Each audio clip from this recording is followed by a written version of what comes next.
Continuing with types of malware, you also have spyware. As the name suggests, its main purpose is to gather information and send it back to the attacker, well, to spy. The attackers don't generally want to cause damage directly, but want to compromise your privacy and anonymity based on some agenda that they've got. Spyware is intelligence gathering malware. Corporations and hacker groups create these, as well as governments. You can see an article here of alleged US government spyware from the Telegraph. Worth mentioning, actually, don't get too hung up on the names and classifications of the malware, by the way, that we've gone through. These are not strict taxonomies. For example, a rootkit can also be a Trojan horse. Someone could call spyware a virus. The point is just to understand the variants that exist and the possible purpose of the malware.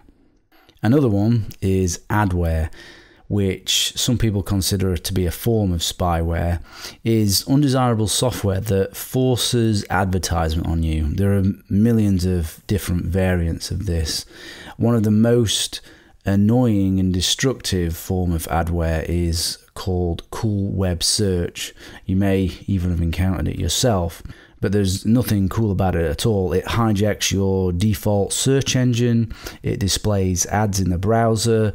When you click on links, it sometimes takes you to places that it wants you to go to instead of where you want to actually go to, and it actively defends itself from being removed and getting rid of it.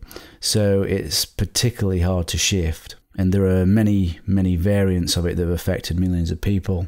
When an adware or malware takes over your browser in this way, it's known as browser hijacking, and you might hear that term more throughout the course. You should always pay particular attention when installing software, because often a software installer includes optional installs such as this browser hijacker that we've just mentioned. So you can see here optional installs, and what you've got here is installs that are going to be potential adware. So be very careful what you agree to install. Always opt for the custom installation and deselect anything that is not familiar, especially optional software that you never wanted to download and install in the first place. It goes without saying that you should not install software that you don't trust. Sometimes your device might come with adware pre-installed if you're particularly unlucky.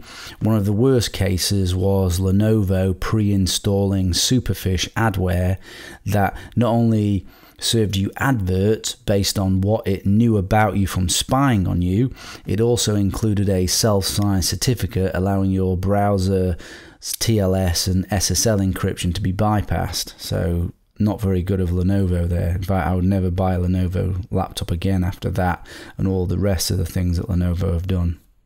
Scareware. Scareware is a type of social engineering attack to trick a person into believing in a threat that isn't really real. So a common example is fake security software claiming that you have malware infections or something like that. Often they want you to pay something in order to fix the fake problem. These scams have been extremely successful.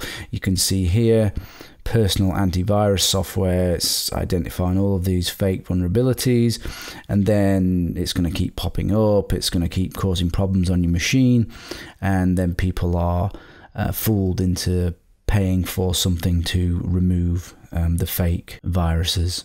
And finally, we have this catch-all term. If it's something that you might not have wanted, these are called potentially unwanted programs, or PUPs. They're called potentially unwanted because the antivirus companies and people that attempt to remove these things aren't quite sure whether you want them or not. Most often you don't want them, and they're annoying, the things that are bundled in with software. So again, they are often bundled in with this software when you install, so you must make sure when you install software you go through the custom install and make sure you remove any of these PUPs.